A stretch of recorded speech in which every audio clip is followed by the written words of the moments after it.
বিনীতভাবে একটা সময় চেয়ে নিচ্ছি মাননীয় প্রধানমন্ত্রী যদি কোনো বক্তব্য থাকে, যদি কোনো ওনার কোনো মেসেজ থাকে, আমি আশা করব একযোগে সমস্ত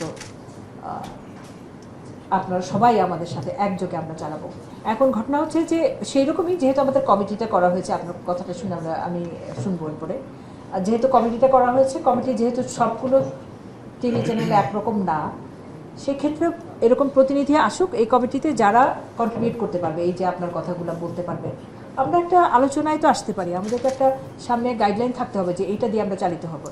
কিন্তু একটা বিষয় যেটা আমরা প্রায়োরিটির সময় আপনাদের কাছ থেকে বিনীতভাবে একটা সময় চেয়ে নিচ্ছি মাননীয় প্রধানমন্ত্রী যদি কোনো বক্তব্য থাকে, যদি কোনো ওনার কোনো মেসেজ থাকে, আমি আশা করব একযোগে সমস্ত আপনারা সবাই আমাদের সাথে একযোগে আমরা চালাবো।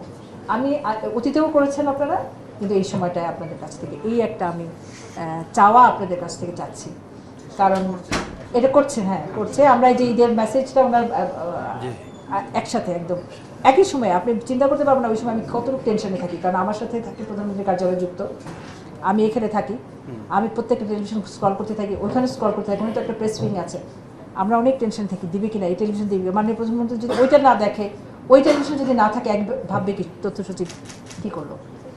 তো সেই ক্ষেত্রে আপনাদের সহযোগিতা চাই। যদি এইরকম করে প্রায়োরিটি মেসেজ, সরকারের জরুরি মেসেজ এবং সরকারের খুব দেখান যে মাইলস্টোন যে ক্রাইসিস হলো আমাদের ওই সময়টা আমরা একটা মেসেজ দিতে গিয়ে গলদঘর্ম হয়ে গেছে, অথচ এটা তো আমাদের একটা সাংঘাতিক মানবিক বিপর্যয় ছিল। হ্যাঁ, কিন্তু কোনো কোনো পত্রিকায়, নাম না বলি, শেষ পাতায় ইটুক করে দিয়েছে, কোনো কোনো পত্রিকায় প্রথম পাতায় দিয়েছে, হ্যাঁ বেশিরভাগই দিয়েছে, কিন্তু কোনো কোনো পত্রিকায় মাঝের কর্নারে একটুখানি মাঝের পাতায় যেখানে দেখা যাবে না সেখানে দিয়েছে, এবং কোনো কোনো টিভি চ্যানেল করে নাই। তো সেটা আমরা আপনাদের কাছ থেকে একটু বিনীত অনুরোধ যে আমাদের সামনের এগুলো যেন এরকম থাকে যে মাননীয় প্রধানমন্ত্রীর দপ্তর, প্রধানমন্ত্রীর থেকে কোনো মেসেজ, হঠাৎ কোনো মেসেজ কিংবা কোনো বাণী, কোনো কিছু প্রচার হলে যেন আমরা আপনাদের সহযোগিতা পাই, যেরকম অতীতে সহযোগিতা পেয়েছি। ধন্যবাদ আপনার সবাইকে।